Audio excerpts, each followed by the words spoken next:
The following is an Operation Podcast production. Something like 4 million people microdose last year in the United States alone. 4 million in 2023. In 2023 alone. Nearly double that number of people, about 8 million people, took psilocybin mushrooms. What people often experience when they start to actively microdose: better mood, better energy, better sleep. And generally there's this feeling of I'm more present, I'm less distracted, I'm more connected, I feel less isolated. Caveat though is that everyone has different sensitivities, right? So your microdose might be 100 milligrams. For someone else, it could be 250. Is there a standard of microdosing protocols in terms of days on and days off? I think basically everyone can benefit from microdosing psilocybin mushrooms. Just like I believe everyone could benefit if they took creatine. Everyone could benefit if they took fish oil. Everyone could benefit if they take vitamin D. So I look at it as a physiological supplement at these low doses that helps to lower chronic inflammation, that helps to improve neuroplasticity, that helps to increase energy and improve mood, and that helps you to get better sleep. Like what? Yeah. For somebody tuning in right now that has never seen the show before, they've never heard about me, Everforward Radio, you, or this topic, why should they stick around? What do you think they're going to walk away with? Well, the topic that we're going to get into, microdosing, is a pretty new modality. There's not a lot of understanding about it. And I think when people hear about microdosing or they hear about psychedelics, the initial impulse is, oh, a legal drug, or, oh, this is only for people who have depression or PTSD. And so I think the reason to stick around is to really explore what is the full territory of microdosing psychedelics when it comes to performance, leadership, and also for healing. And why is this a modality that so many people are starting to utilize and approach?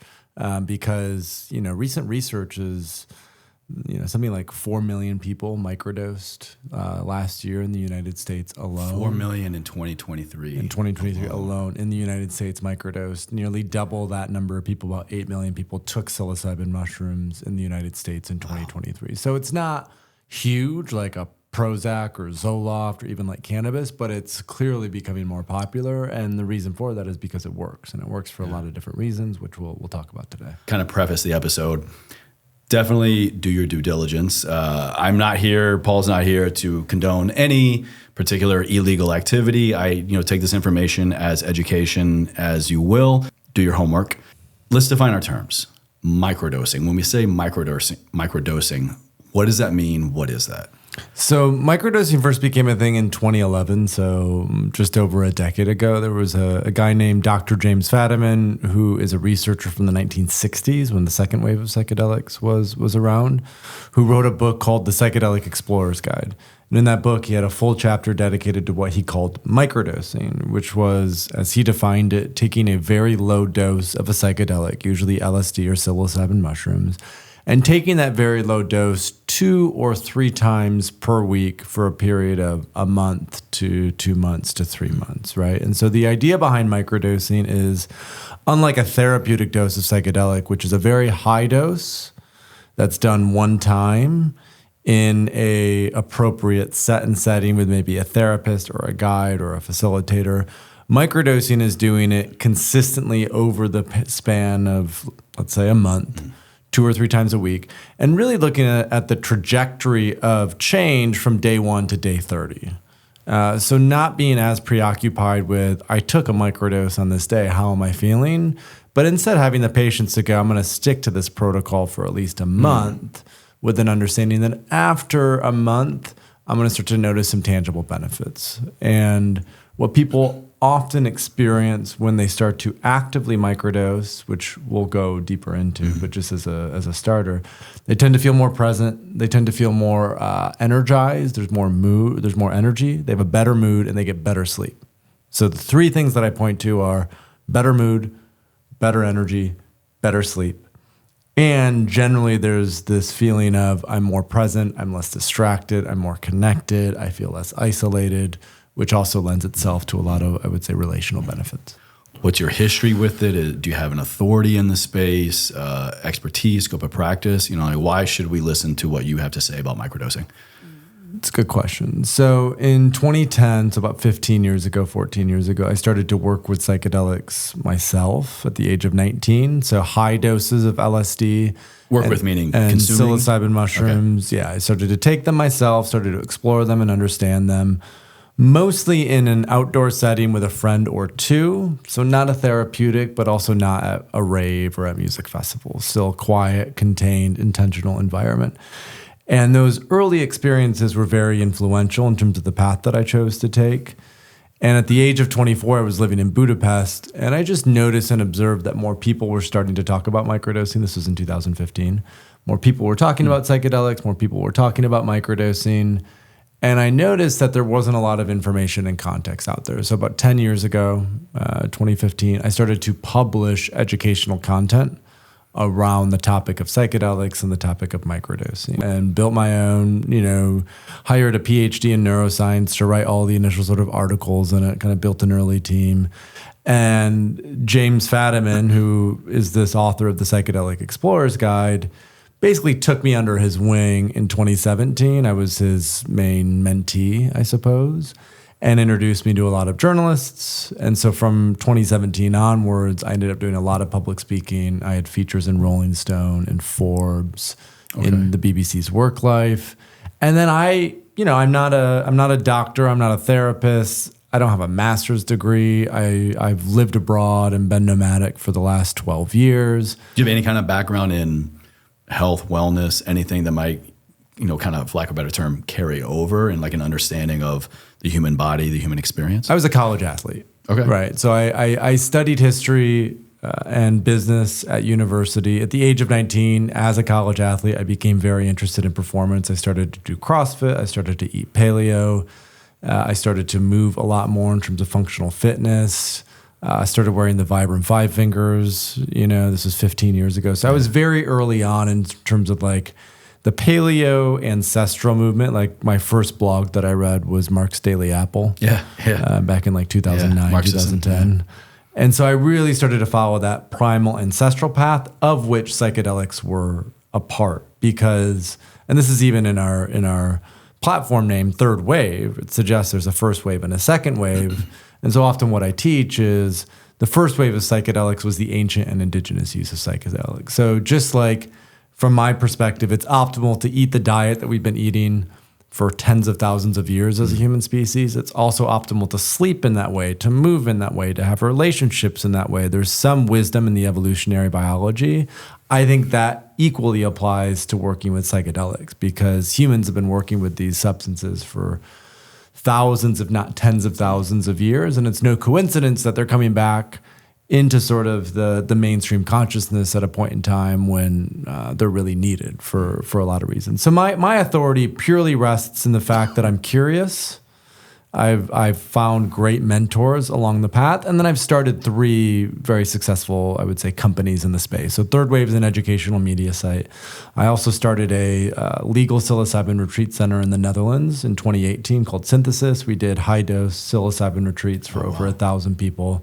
And then a lot of the blueprint that we built in the Netherlands, we brought over to Oregon, where psilocybin is legal, and helped to implement it within a state legal model. Everything's legal in Oregon, is it not? I think they released... Psilocybin is only legal. Only legal. They had a law that had decriminalized all drugs, but that was recently revoked. It was? Unfortunately. Interesting. Yeah. And then now my most recent project is I run a training program for coaches, practitioners who want to learn what I call the skill of psychedelics. Okay. So Mastering Microdosing is a book that I've written on microdosing. If folks go on my website, paulaustin.co, there's a lot more there. But I was an early adopter of this. I was ahead of the curve on it. And I'm just someone who's really dedicated and devoted to this. And I love to learn and teach. And so that everything has just sort of come from that perspective and that lens. Thank you for sharing that. Yeah. Thank you for kind of painting that picture for us.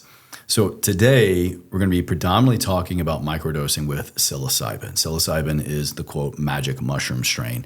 And then I believe, given time, we'll also kind of get into maybe microdosing LSD. Mm-hmm. So why psilocybin? What is so unique or beneficial about this strain of mushrooms that has the general public and even clinical studies now interested in using it this way through microdosing?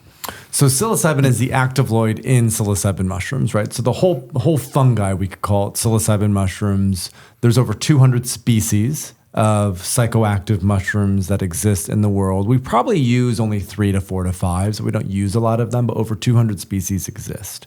As I mentioned before, we have a long history of use with these substances. Terence McKenna, who wrote a book called Food of the Gods, talked about it, that he believes our ancient ancestors, when they were going across the savannas of Africa, would take small doses of mushrooms because it helps with visual acuity. So there's this author, his name is Terence McKenna. He wrote a book called Food of the Gods, which presented a speculative, I would say, hypothesis that our ancient ancestors used low doses of psilocybin mushrooms to hunt, right? Because it helps with visual acuity, it helps you to see better, and those who could see better out in the savannah were more likely to kill food, more likely to survive. So there was some evolutionary benefit to taking these low doses of psilocybin mushrooms.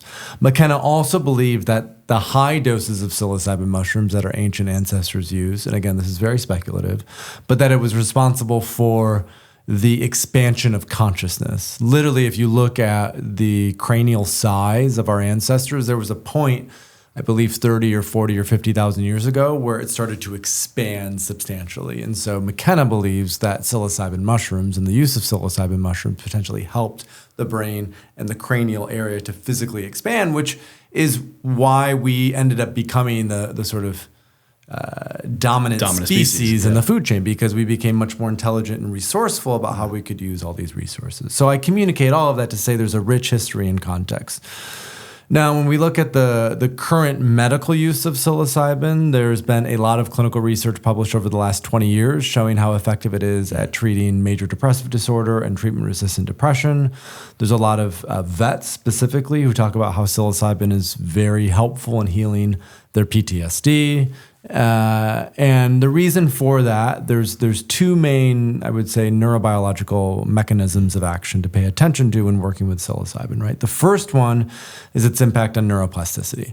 So clinical research has shown that when we take psilocybin mushrooms, the production of BDNF, which you're probably familiar with in your listeners, neurotropic factor, which is a precursor to neuroplasticity, is activated. It increases. That the use of psychedelics activates more BDNF, which naturally then helps the brain to become more plastic. So when we look at why is psilocybin or why are generally psychedelics so beneficial, the first reason that I often point to is neuroplasticity, because the capacity to change is at the heart of all transformation, right? If there's a relationship that's not healthy, if there's a practice that's slowly killing you, if there's a habit that you just want to let go of, psilocybin mushrooms, because of their impact on neuroplasticity, can help you to shift out of that and integrate new behavioral patterns. The second thing is its impact on the amygdala. So the amygdala is a little tiny almond-shaped size part of our brain. It's called the reptilian brain. It's the oldest part of our brain. It's our fear center. So when we get afraid or activated,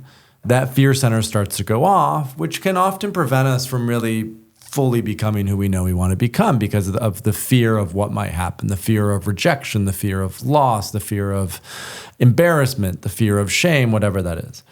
So what happens when we take a psychedelic is that fear response gets downregulated. So all of a sudden, people, when they come out of these psychedelic experiences or when they're microdosing, they start to notice, oh, I'm willing to have that difficult conversation that before I was afraid to have. Or I'm willing to step out of my comfort zone and commit to this practice, even though before it just felt too intimidating to start. So there's a way in which psilocybin can help to sort of grease the wheels of our brain, so it becomes more malleable, and we become more focused on not living in fear, but living in creative potential, which I think is hugely beneficial. Fear, then, would you say, is not always our ability to choose to act in spite of fear or act because of? It quite literally could be a biological kind of mechanism keeping us stuck. But if we can learn how to expand it, push its boundaries, that limiting factor is not really, I'm hearing, as much an issue. Well, and there's a balance here, right? Because probably folks who are listening to this, they maybe heard some of the horror stories from the 60s where people would take a fuck ton of LSD and jump out of windows. Yeah. Right? So your fear response is there for good reason because, again, coming back to evolutionary biology, if you were being chased by a saber-toothed tiger, that fight or flight response is essential. You want to have some fear. You need to have some fear. You don't want to be like, come on, Mr. Saber-tooth tiger, not necessarily. But in the modern world, because of the urban environments that the majority of us live in, we are constantly in a sympathetic state, a state of fight or flight, right? Our autonomic nervous system is not relaxed. And so when people start to microdose, they start to do psychedelics, it can help that awareness to come online and then help us to choose practices and behaviors that allow us to spend more time in a parasympathetic state. Because when we're in that parasympathetic state, we get less activated, we get less triggered, and we make better decisions for ourselves. And so the fear thing is it's overactivated because of our dysregulated nervous systems, and it's healthy to some degree, which is why if doing higher doses of psychedelics, it's so important to have a guide or a therapist or a friend that's there with you. Microdosing is different because it is so low dose. It's what I call sub-intoxicating, right? So you're not experiencing tripping, an altered state of consciousness or tripping. You can just sort of navigate your everyday life. And that allows you to still have some of these benefits without becoming so overwhelmed by the overall experience. I think a lot of people, when they look to microdosing, the next question is, how much? What's the dosage? Yeah, so the most common strain with psilocybin mushrooms is a strain called Golden Teachers, which you've probably heard of. And the reason I mention strain is because different strains of mushrooms have different potencies, right? But for Golden Teachers, it's the pretty centered, balanced strain. 100 milligrams of psilocybin teachers is the typical microdose. So it's about 0.1 grams. 0.1 grams. A therapeutic dose of psilocybin is anywhere from 2 to 4 up to 5 grams of psilocybin mushrooms. So it's usually about a 10th to a 20th of a high dose is what a microdose is. The caveat, though, is that everyone has different sensitivities, right? So your microdose might be 100 milligrams. For me, it might be 150. For someone else, it could be 250. I've even had folks where a microdose for them is 500 milligrams, a half gram. And the main variable in that, the first one is age. So if someone is in their 60s or 70s, they never have, they don't have any prior psychedelic experience. They've had the same ruts in their brain and patterns of behavior happening for 60 years. It's going to take a little bit more to pop them out of that, right? So you're saying the older we are, most likely we need a higher dose even in a microdose setting. Most likely. Okay. The other main variable is if there is a history of significant trauma, we could say like acute PTSD, there may need to be more because there could be certain systems that are shut down that need a bit more activation to be brought online. And most commonly, those who are on SSRIs, Prozac, Zoloft, Lexapro, they have a very blunted response to microdoses. So what I always tell folks is start low and go slow. You can always take more, you can't take less. Right. And what Hunter S. Thompson once said is like, once you buy the ticket, you take the ride. So, and obviously he was talking about very high doses of LSD and mushrooms and whatnot. But I think it's really important to go, okay, I'm in this. So let's say someone's listening to this. All right, how do I start this? How do I approach this, right? What I usually say is start at 50 milligrams of psilocybin, go to 100 milligrams on the next day you do it, 150, 200, 250, and get to a dose level where you're like, I definitely feel this. I notice it. It's maybe even slightly impacting your capacity to navigate your day to day. And okay, that's my top. Okay, I'm not going to go any higher than this, and usually take a step back. And that's your true microdose. So if you're like at 200 milligrams of psilocybin, if you're like a little woozy and much more emotional than normal and like you can't focus as well, probably go from 200 down to 150. Okay. And that calibration is so critical. And what I tell folks usually is spend at least 2 weeks on calibrating your dose appropriate. So same dose for about 2 weeks before you alter anything? No. So experiment with doses the first 2 weeks. Okay. And that way you can get a sense of this impacts me this way, this impacts me that way. You can get a sense of, okay, this is how I'm responding to it. And then find your sweet spot and commit to that for at least 4 weeks. Okay. Right. And that's a good 6-week protocol where you're like 2 weeks of experimentation, calibration, trying to figure out my dose, trying to figure out my sweet spot. Okay, I got it. Now let's commit to that for 4 straight weeks. take the same dosage 2 or 3 times a week, and then just notice and observe what's happening, what's going on for you as you're getting into Okay. that. Now, would you give that same advice to a woman versus a man, to a woman at one weight versus another, a man at one weight versus another? Does sex, weight, body composition play a role at all in figuring out what that microdose dose is? I mean, there are some like generalizations that may be useful. Like women tend to be more sensitive to these things because they're more in touch with their emotional body. Men tend to be a bit more in their head, they have a bit more armoring. If you have someone who's 100 pounds and you have someone who's 300 pounds, for sure the 300-pound person is probably going to have to take a little bit more. But you'd be surprised. People who are 140 pounds, there'll be some folks who need way more than people who are 220 pounds. Because a lot of it comes down to how emotionally sensitive and open you are. Okay. And a lot of men, are not that emotionally open. They have a lot of armoring, especially if they're new at this. So men tend to need a little bit more than women. Again, the weight thing, not a huge deal. If someone is quite obese and quite heavy, they're probably going to need a little bit more. But if you're anywhere from 100 pounds to 220 pounds, that 100 milligram to 150 milligram is a good kind of place to start with overall. And then what about in a fasted or non-fasted state? Should we maybe at least in the beginning, trying microdosing on an empty stomach? Do we need to have food in our system? Is it going to mess up our appetite? Yeah, that's a great question. So part of this depends on how much nausea a microdose might give. Some people have very sensitive stomachs and very sensitive GI tracts. And so if that is the case, it's helpful to have food before you take a microdose. Okay. It's going to extend the absorption time, but that's better than feeling quite sick to your stomach first thing in the morning. If someone isn't as sensitive, and most people can handle 100 milligrams fine, first thing in the morning, I drink water first and maybe I have a little tea, but first thing in the morning on an empty stomach, microdosing. And then if someone's like an intermittent faster, then when meal time comes around 12 or 1, just eat a normal meal and see how you feel. But I do prefer to do that first thing on an empty stomach in the morning. If someone is quite sensitive, maybe have a little bit of food beforehand. And then what about with caffeine or without? This is a good question. So with psilocybin mushrooms, the caffeine intake is less relevant because psilocybin isn't as stimulating as LSD.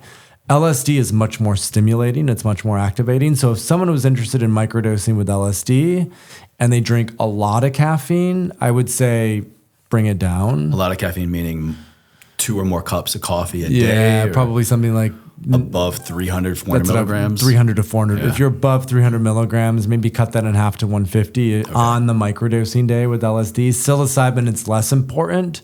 Although I will say those who are on a lot of caffeine every day are going to have lower sensitivity to psilocybin. Yeah. So part of the journey as well could be how could you bring down, especially if someone is relying on caffeine for energy, how can you bring that caffeine level down? And microdose is a way to sort of balance it because the psilocybin will help to activate more energy, but it's not addictive at all. So and it's not a stimulant, like you said. And it's not a stimulant. And you can't, if you're doing it every other day, you're not going to build tolerance up for it as well. So it's a really great substance to, experiment with and see, like, can you bring cannabis down? Can you bring caffeine down? Can you bring, alcohol? A lot of people start to microdose to get off of alcohol. I want to get into that in a little bit, also kind of really the good. other surprising benefits of what happens. While we're still in this kind of dosage and protocol area of microdosing, you said maybe in the morning I'm going to have it with water or a little tea. Is the morning the best time to microdose? Or whatever time we pick, should we stick with that if we're on a particular protocol, if we want to try it out for any length of time? Good question. So psilocybin is a different compound than LSD. And I'm going to keep talking about this because these are the two most common. So LSD lasts for up to 12 hours. It's much it does. a much longer curve. Yeah. And so if folks are microdosing with LSD, do it first thing in the morning because the risk is if you do it too late, it'll cause issues with sleep, right? Psilocybin's a bit more flexible because it only lasts for 5 to 6 hours. It's not as long. So you could take psilocybin first thing in the morning. You could also take it in the afternoon, at 1 p.m., 2 p.m., 3 p.m., 3 p.m. is probably the latest that I would take it. But there is some flexibility when it comes to the timing of it. If you're working with psilocybin, again, I just do it first thing in the morning because typically I love to do my creative work and focused work the first 6-7 hours of the day, and then I'm done.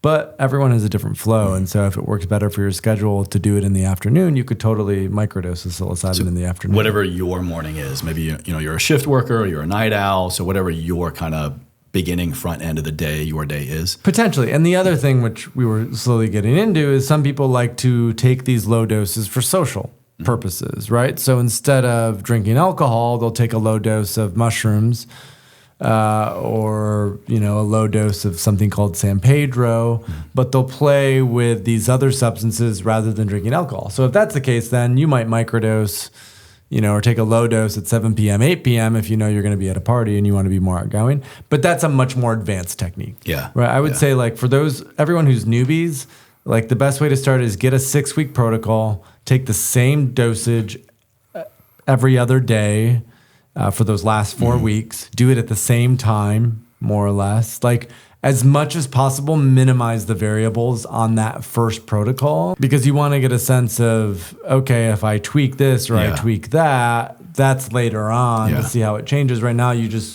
want to minimize the chaos. You want to minimize the potential variables that are happening. So same time every day. Ideally, it's like a Monday, Wednesday, Friday schedule. Right? Okay. Monday, Wednesday, Friday, or it could be a Tuesday, Thursday, Saturday if some folks prefer on the weekend. Same time in the mornings, same amount that you do. Maybe even have the same morning practice, and that will help to get a sense of how is this impacting me? Is this helpful? Is this not helpful? Whatever that is. Okay, let's get into kind of the timeline of the microdosing protocol. You were saying maybe Monday, Wednesday, Friday. In my personal experience, I found value in doing 2 days on, 1 day off. People can find also a Stamets stack. Paul Stamets, he kind of has his own protocol, and it's X amount of days on, X amount of days off, and then it kind of rotates a little bit.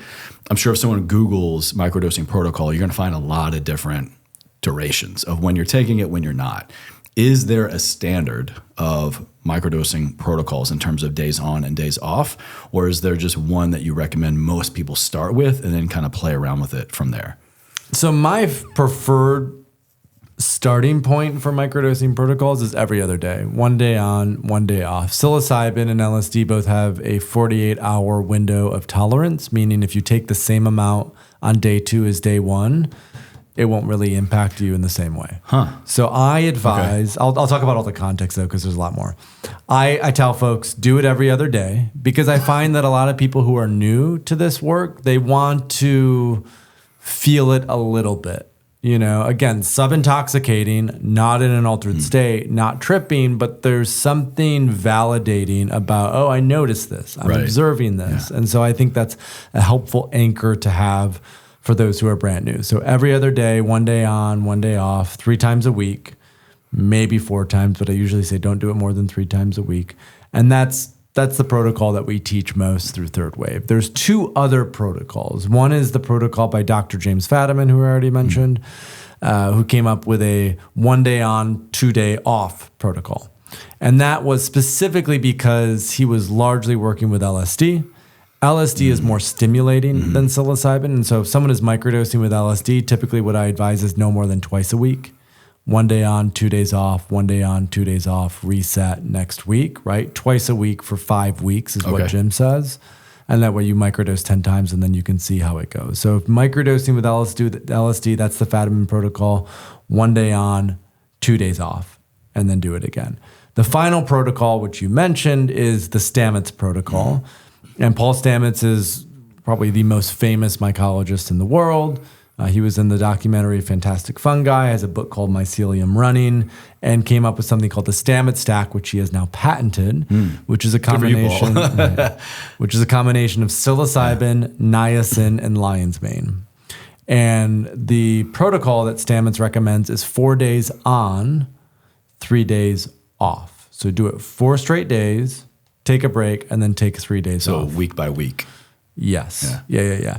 And his belief, his perspective is he believes neurogenesis is the most important driving factor in what microdosing is doing, and that doing it 4 days in a row it almost has a cumulative effect on neuroplasticity. So it's helping to supercharge the brain and its overall functions. And then to help reset tolerance, you do 3 days off. Okay. I haven't played around with that much. I don't fully understand it myself. The other thing with the Stamets stack is for anyone who has taken niacin before, something happens that's called the niacin flush, which is very uncomfortable. Yeah. The sort of parallel. It's like going in a cold plunge. You know, the first few taking times, a lot of pre-workout with too much beta alanine kind of feeling ish. Yeah, you're red. Your skin turns red. You feel hot. You feel itchy, and you feel activated once it passes, but it might be there for 10 or 15 minutes. And if you're not expecting it or not used to it, you're gonna be like, what was that? Like, I do not want that again. Yeah. And then you blame the psilocybin. You have a negative association potentially. Right, which is really, it's niacin. And so, honestly, you know, I'm huge into cold plunges. It's similar to a cold plunge. It's uncomfortable for a little bit. But what Paul Stamets argues is the niacin acts as a vasodilator. So it's really opening up the central nervous system. And that vasodilation allows for greater absorption of the psilocybin and lion's mane, both of which are highly supportive of BDNF, right? Neuroplasticity. Yeah. So if someone really wants to commit to that, and this is great for people who have traumatic brain injury, this is great for people who have a history of concussions, this is great for people specifically who are looking to help rebuild neuronal pathways in the brain if they've had challenges with brain functioning, do the Stamets stack the way he outlines, and that can be really helpful for overall brain health and healing. Okay. But most folks don't have that. So for most folks, I'm just like, every other day with LSD, twice a week. Don't worry about the niacin and lion's mane and all that. If you can just get mushrooms, do mushrooms. Because that's the other main benefit to psilocybin is it's very legal and accessible. You know, even through Third Wave, we sell a grow kit. So you can literally purchase a kit from us. You have to get the spores elsewhere. And within 6 weeks, you can grow your own mushrooms. You just put it in a drawer. So I think that's the other thing about mushrooms and why they're the most commonly microdosed substance. About 80% of people who microdose with psilocybin. Because they're everywhere. They're super easy. They're now legal in Oregon and Colorado. They're decriminalized in many other places. So I always say mushrooms are like the medicine of the people. And they're very easy to source at this point in time. I want to get into sourcing and potential barriers to access there. But while we're on the subject of protocols with psilocybin with other things, you mentioned niacin, you mentioned lion's mane, which for anybody who doesn't know, lion's mane is a functional mushroom. It's a non-psychoactive mushroom. It has incredible brain health benefits. It's completely legal. If you're in the health and wellness space and consuming any kind of, coffee or CPG good these days, odds are it's got a little bit of lion's mane in it, maybe even cordyceps or reishi or chaga or turkey tail. So my question is, what are other elements, functional mushrooms, adaptogens, essential vitamins, minerals, electrolytes, other compounds that someone might find in a microdosing protocol or a microdose product, or could maybe compound to make their own? And what are the benefits? Yeah, so a good way to look at this is, do you want more focus, kind of like a go-getter mentality, energy, or do you want something that helps you to be more present, to be more slow, to be more mindful, right? I see those as being the more go-getter, focused, energized. That's a more yang or yang energy in sort of Taoist lens, and the yang is the masculine. The yin is the much more feminine, soft, present moment, somatic, emotional body, right? Depending on the intention, that'll determine the formulation.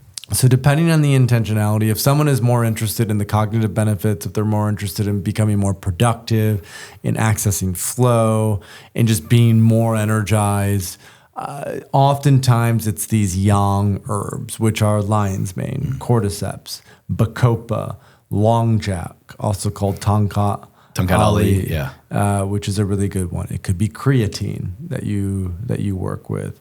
Creatine's even creeping its way into the microdosing world, huh? It could. Like Creatine's having a year. I love it. I take creatine out because you need about 4.5 grams per day for it to be useful. So I just take it as a supplement. Yeah. I just take it as a supplement. But to have that in combination with, it would be difficult to put it in the capsule itself, but you could have it in combination with, right? So lion's mane, cordyceps, bacopa, long jack, even things like ashwagandha, rhodiola as well. These are fantastic adaptogens to include. Chaga is another one that's fantastic as well to include. Can you, for again, someone who just is unclear, adaptogen, what is that and what is the benefit of that? What does it do? An adaptogenic herb is an herb that you take. Rhodiola and ashwagandha are the two kind of best known ones, but a lot of these functional mushrooms are also adaptogenic, where if you're feeling stressed, it'll help you feel less stressed. If you're feeling unmotivated, it'll help you feel more motivated. So it sort of just brings you back to a point of balance. It helps bring you back to a point of homeostasis. And so oftentimes, rhodiola, ashwagandha, if you're feeling low energy, to have that as part of a microdose, it'll help you to be more activated and sort of come online a bit more. And for guys, ashwagandhas having a lot of clinical evidence showing supporting with an active lifestyle and some other contributing factors can support a testosterone boost. Oh, fantastic. All right. That's also good to know. So, and then, you might have vitamin D3 in there. One of the supplements that I know puts in shilajit, which is an interesting. I've used that one. So that's the yang. The more yin would be like reishi, theobromine, which is the main ingredient in cacao, right? It's more of a heart opener. Damiana. Damiana is an aphrodisiac, so it's a more of a heart opener. There's a psychoactive substance called kanna, which is from South Africa. A friend of mine just shared this with me this weekend. He's like, have you ever heard of this? I was It's fantastic. No. Okay. That's a great heart opener. So with this yin energy, if you're looking for more emotional kind of opening, if you're doing it with the support of a therapist, if you're doing it to process more emotions and find more presence, then these yin herbs are often better. But just to not overcomplicate it, psilocybin in and of itself, if you just only took psilocybin, it'll help with mood. It'll help with energy. It'll help with sleep. This is these formulations, I would say, are more advanced level things where once you get a sense of the substance itself, how might combining that substance with these other herbs, adaptogens, functional mushrooms, what synergistic impact could that have? Okay. And because the next question obviously is on sourcing.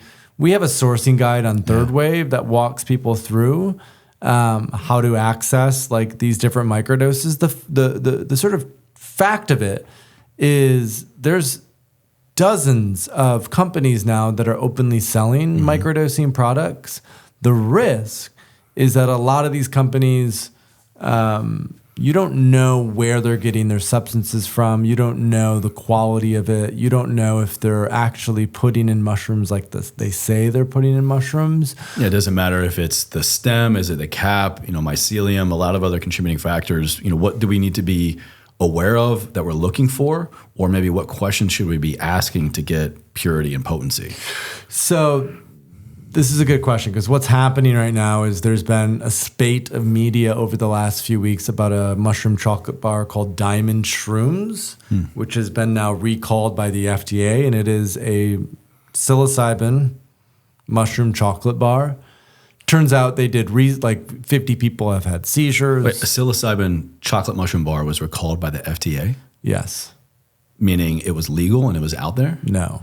It was out there, but not legal. So this is where we get into really weird territory because there's now mushroom chocolate bars and microdoses of mushrooms all over and being sold all over because the DEA and other state agencies don't care at this point. They're so focused on fentanyl. And yet because this is causing so many issues, the FDA had to publish a basically notice that said 50 people have had seizures with this, one person has died. Turns out that they were putting something called muscimol in it, which is from Amanita muscaria. Amanita muscaria is the Santa mushroom. It's the red one with the white dots. Yeah. And that's not like psilocybin at all. And if you put muscimol in it and it's not processed correctly, people can get very, very sick. And I think where a lot of people think magic mushroom, that's the one they look at. It's like the prettiest, right? It's the most illustrative one. It's the Santa mushroom. But it's very different in terms of the impact that. And I say all of this because there's so many now chocolate bars and supplements, and there's no third-party regulatory body. And the most important thing is to know where it's coming from. And the other challenge, it's not like MDMA or other white powders where you can test it. That was going to be my next question. What if we get it in? How can we test it? Most testing kits will only tell you if there's psilocybin in it. And there's a lot of these underground chocolate bar companies that are putting a little bit of psilocybin, but also other things that you just don't know about. And so there's a company called Hyphae Labs, Hyphae Labs, out of Oakland that started to publish testing results. They're testing a lot of these underground chocolate bars and whatnot. So one thing is to check there. Another thing is you could buy a testing kit.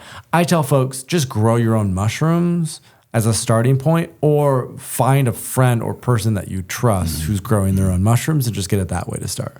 And worst case, go to our website, go to the sourcing guide and figure it out from there. But don't just buy from random strangers. Like there's so many spam accounts now on Instagram. Yeah. Don't ever buy from a spam account. Don't ever buy from a random stranger that reaches out to you. More times than not, they're just trying to screw you over. You're not going to get anything. So like, just be discerning about the choices that you make in terms of where you get this. Which I'm sure, no doubt, when I post this episode, especially video clips of social media, I'm just waiting for all the spam bot psilocybin accounts to blow up my DMs on this. Which we'll do. Yeah, that will happen. So then the next question I think for the listener is, all right, if I'm not going to grow it, and all these resources you're talking about we'll have in the show notes for everybody, the video description box as well.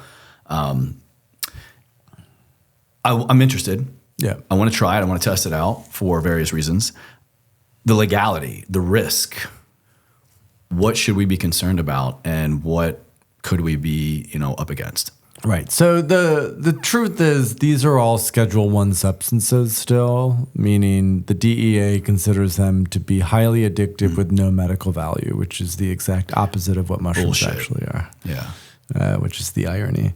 Cannabis is also a Schedule I substance still, so take that as you will. Oregon, Colorado have legalized it. Jamaica, the Netherlands, there's a few other jurisdictions internationally who have legalized it. Most people who are listening to this, most people who access this will be doing so illegally. So then it's like, okay, well, what are we getting into?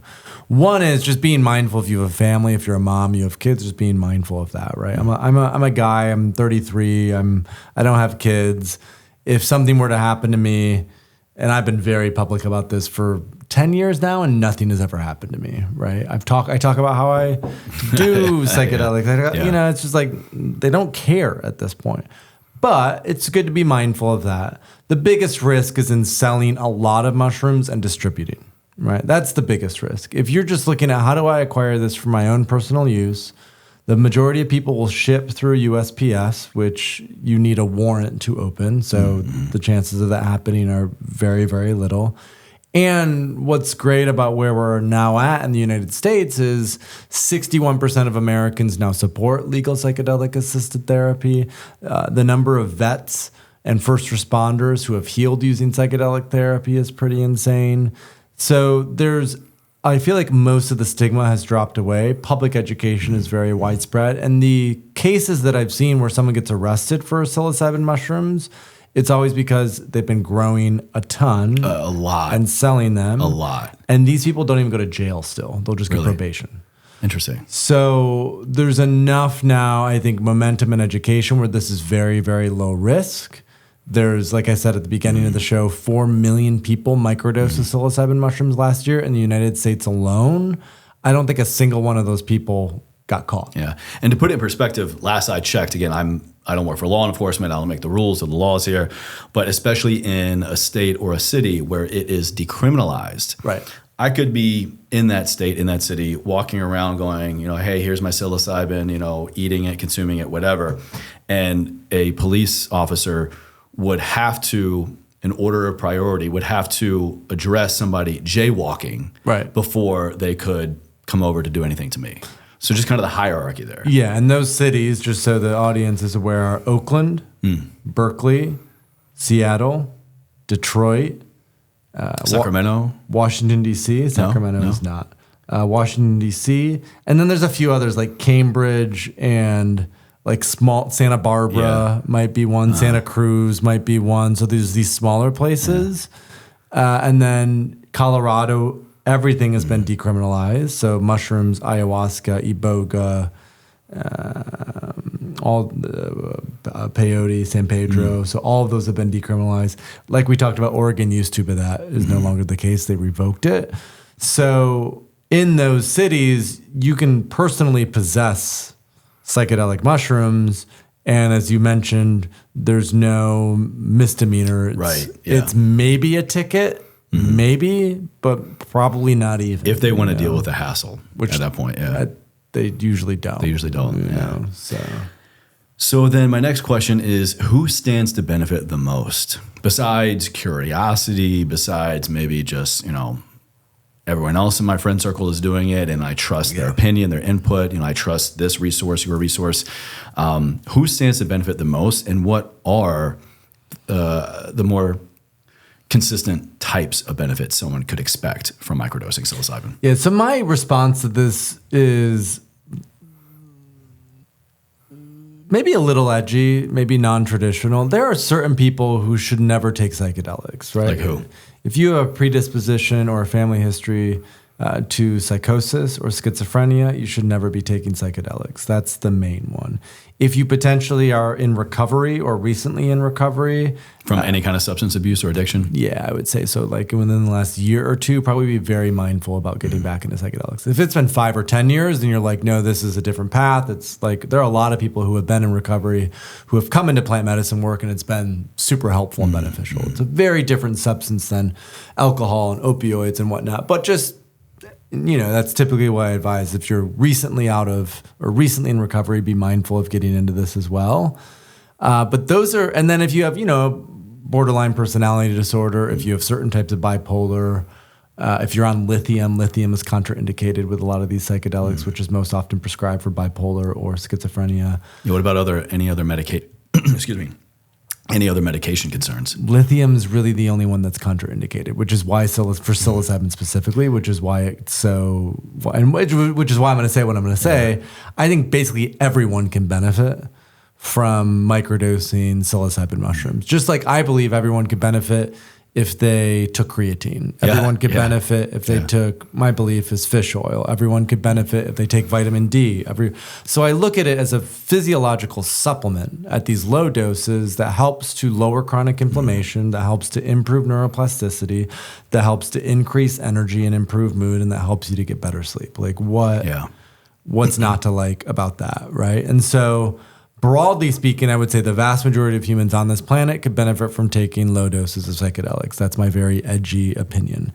I fully support that opinion. Fully. When we get into the nuance of it, I think there's a few types of folks who I think could benefit from it most, right? The first class is a group that we've already talked about, which is anyone with traumatic brain injury, a history of concussions. It could be PTSD from war or even sports in terms of what that can do from a violence perspective. Like you have ex-hockey players who are really helping to heal their brain health with psilocybin in particular. I hear they have anger issues. That might help as well. Yeah. So I think anyone who has a history of concussions, TBI, or PTSD, the PTSD is a little bit more nuanced, requires therapeutic support if you want to do these low doses, but they can really, really benefit from taking microdoses, taking low doses of psychedelics. And I'll throw my hat in the ring as concussion, TBI, PTSD survivor. Microdosing, macrodosing, psilocybin, and other psychedelic-assisted psychotherapies, but also recreational, very intentional recreational use, has no bullshit giving me my life back. Right. And I'll just leave that there. Wow. That's powerful. Thank you for that. And I'd say that's the next. It's like not only people who have TBI and concussion and brain injuries, but also folks who are on Prozac, on Zoloft, on Lexapro, people who are on Adderall, Ritalin, Vyvanse, right? So those who struggle with ADHD or depression, that a lot of folks find that they don't want to be dependent on these substances, these psychiatric medications for the rest of their life. And potential side effects. And the terrible side effects that they come with. Then a lot of people, maybe the antidepressant initially worked for them, but then the efficacy tends to wane after 6 months, a year and a half. So anyone who's like stuck on psychiatric medications, specifically SSRIs and things for ADHD, have often found support with psychedelics to wean off of that. Now, the context that I always provide, the sort of warning label that I always provide is do so under the guidance of a medical professional. In other words, if you're on Lexapro or Prozac or you're on Ritalin, don't just go off cold turkey. Don't stop. No. Yeah. Do this under the guidance of your psychiatrist. You'd be surprised at how many psychiatrists nowadays know about psychedelics and are aware of it. And preferably have someone in your corner, whether that's a coach or another, maybe like a nurse psychiatrist, who can help support you in that process. And we have, as I mentioned at the beginning, we're now training practitioners. So if there's someone like that you're interested in working with, we have a directory on Third Wave. That's a directory of retreats, clinics, coaches, and therapists that you can work with who will help you with this is part of what we help folks with, right? So that's the second main group. The third main group, and this is the group that I fall into, this is probably the group that you fall into now as well, as people who just are looking and they're looking to push the boundaries, right? They're looking to explore what else is possible. They're interested, as we talked about, in more flow and greater creativity. They're interested in potentially working with low doses of psychedelics to help improve their sex life, to help improve, socializing when they go out with friends. So there's a lot of ways then in which these low doses of psychedelics can be used, not just for clinical healing, although I think that's where the greatest need in many ways is. That's where you're going to see the greatest impact and effect, but also in what I would call the betterment of the well, right? And how could the skillful use of these low doses of psychedelics help us to become, become better leaders, lovers, and listeners, right? So we can lead better, we can communicate better, we relate better, we're more vulnerable, we're more honest, we're more open, and we learn how to have more presence. We learn how to really listen to people and be with them because that presence is often the gift in and of itself. So those, I would say, are the three main groups of folks. And the first two in particular, TBI, concussion, but also depression, ADHD, people notice really big improvements when they start on a specific microdosing protocol for those two reasons. And so now I want to share a little bit of my personal experience with microdosing. I mentioned earlier, I used a microdose product that had some other items in it, such as shilajit, cordyceps, lion's mane, ashwagandha, I believe a vitamin B complex, like a B3, B6, and I think vitamin D as well. Mm-hmm. I think that sums up everything. Mm-hmm. And I did 2 days on, 1 day off for 1 month. Mm-hmm. And when I say within day 2 or 3, I have never felt more connected and more embodied in mind and body than any other practice, meditation, diet, sauna, fasting. And I've made wellness and optimization my personal life and professional life for the past pushing 2 decades now. And so when I say, and I hesitate to kind of share that information sometimes because sometimes people will hear that, myself included. I'll hear, oh, this thing worked for this person for this amount, this protocol, and they had this benefit, so therefore I'm going to have the same experience.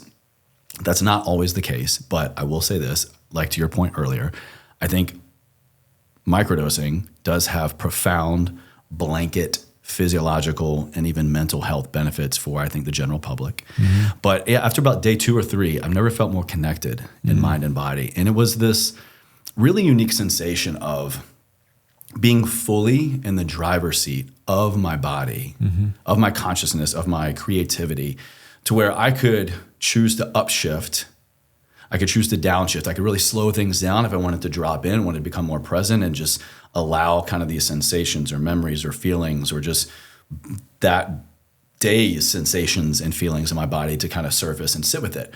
Or I could sit down in front of my laptop and crank out 2-3 hours of work like that and just feel in such flow. But also, and I'm going to put this up on the screen if you guys watching the video, I was floored at the quantitative benefits, particularly with HRV, heart rate variability, improved, my resting heart rate decrease, good thing. My recovery improved, my sleep improved. I have been using the Whoop activity tracker here. It's been on my wrist every day for almost 5 years. If you just look at this and zoom in, so you can see June 2021 is when I started this protocol. And you can see that, you can see the jump in my HRV. 55 to 77 to 99. And after that? Then it goes to 93, and then it goes to 133 in October.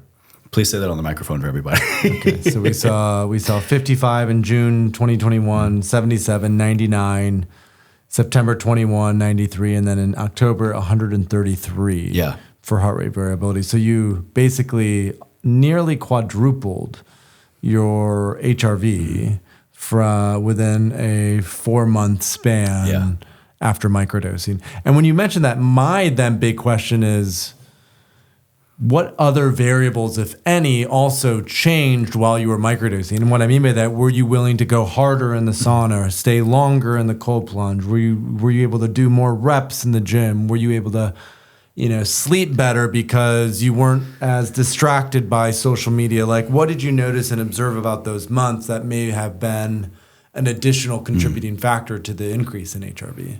Perfect follow-up question. And this is where I always try to tell people, I do not credit microdosing. I do not credit psilocybin as the silver bullet. Right. I do not give it all the credit. This one thing, you do this one thing, all of a sudden your physiological, biochemical, and even mental state just goes through the roof. It unlocked something in me to allow for greater creativity, to allow for being aware, so much more aware of the limits of my body that I should be respecting, and the limits maybe I could really push on in terms of working out harder or working more on recovery, going harder in the sauna, going longer in the cold plunge, being more aware of where I was giving my energy and how I was spending it. Maybe I could really pull back on certain things and go, no, I can actually get more done in less time because I was bullshitting, or I need more time. So the level of awareness of mind and body just was blasted wide open. Wow. And I credit psilocybin for being the tool to unlock that. Do I think, should someone microdose to the same product, the same protocol I did, are they gonna have the same benefits? Maybe, maybe not. And again, it goes back to what you were saying earlier of you have to have the right intention going in. And for me, it was years and years and years and years of trying a lot of different things, but also this was 2021, we're in the thick of COVID. I personally was in a position of questioning quite literally everything in my life, questioning rules, government, society, my own self-imposed rules. I'm going to put up a couple of links from some other past episodes where I did some solo episodes on really diving into all of that. But that's just really kind of high level. So if anybody's interested in learning more about my experiences, I'll link those in the show notes for you.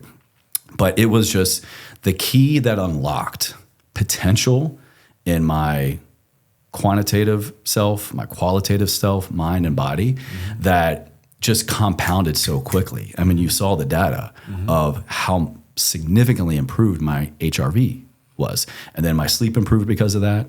My recovery improved because of that. My business improved because of that. It was just incredible. Well, can I break it down a little Please, bit as to also, so what we often talk about is microdosing is not a magic pill. There's a conditioning that most of us come in from who have been raised in a Western country. A pill to fix every ill, meaning if something's wrong, I want to take this thing because I'm broken and it'll fix me, right? Which is actually not how humans are. Humans are much more complex than that. That whole ethos has come from the industrial era where we've essentially treated ourselves like machines, right? Which is a whole nother side conversation. What psychedelics teach, what psilocybin teaches is that we're much more than machine, right? That we are this human essence and that we are much more complex than machines can ever be. And so really looking at microdosing then as a catalyst, as you mentioned, right? It's really good for helping to get us up and out of ruts and get the energy moving in a creative direction where no longer do we feel like we are victim to our external circumstances, but there's often sort of an energy that comes online where it's like, no, I can do this. I have this capability because as you and I both know, mindset is 80% of it. And so if you can get your mind right, if you can get your energy up, if you can get your mood better, all of a sudden it has this snowballing, cascading effect on all other areas of your life. Right? And so that's a lot of what we teach is look at microdosing as the catalyst, look at it as the activator, but don't give up your power to this thing outside of yourself. Because in giving up your power to it, you're just recreating the same problems that got you here in the first place. This is something that can help to open you up and get you moving, but you don't need it, you know? And it's not physiologically addictive. That's what's beautiful about psychedelics. But like anything, it can be psychologically addictive, right? If you start getting in this habit of, I can only feel better if I take this, then you are again sort of beholden to this thing outside of you, which you don't want.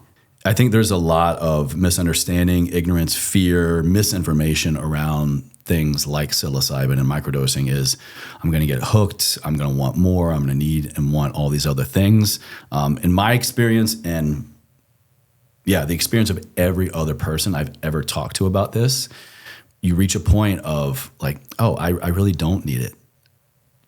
I can go months without ever touching anything. Right. And then it's like, okay, I feel this calling or this new thing has kind of surfaced or, my therapist kind of brings up something that I really want to dive deeper into. And I know that I have this tool.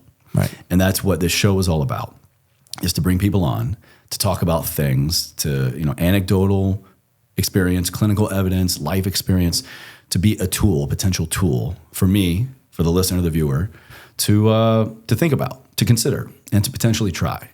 And so I ask the guests every time, the last question is ever forward. How can this help somebody move forward, to live a life ever forward? What does that mean to you? I'll come back to the two things that I mentioned before, which are neuroplasticity and courage, and specifically courage. That oftentimes the dragon that we don't want to face, the shadow that we don't want to look into, the difficult conversation that we don't want to have, the repressed memory that we're too scared to open up, those going into that is the greatest opportunity to propel ourselves forward in a significant way. And to do that by ourselves can sometimes be difficult, overwhelming, too challenging. But I really look at psilocybin and a lot of these psychedelic plant medicines as allies, I'll call them. Like they have an intelligence in and of themselves. And that when we work in relationship with these substances, with these medicines, they support us in becoming who we know we're meant to become, largely because they help us to, I would say, cultivate the courage to do the hard thing. And oftentimes the requirement to do the hard thing is, it's too much. It brings up a lot of fear, and yet everything that we want is on the other side of that. And so I think moving forward, looking at ourselves as ever forward, microdosing, psychedelics are great tools when used with intention and responsibility on that path. Well, guys, I'm going to have Paul's information down in the show notes, the description box for everything we talked about, including my other episodes that I did talking about my experience with ketamine-assisted psychotherapy, my microdosing protocol, and whether or not you choose to go down this route of microdosing psychedelics. I hope that this idea of pushing the boundaries or just being curious about something else in your life is going to be the tool necessary for you to lean into courage and to develop courage to just take any kind of action, microdose action, in any which way you need to today. Thank you.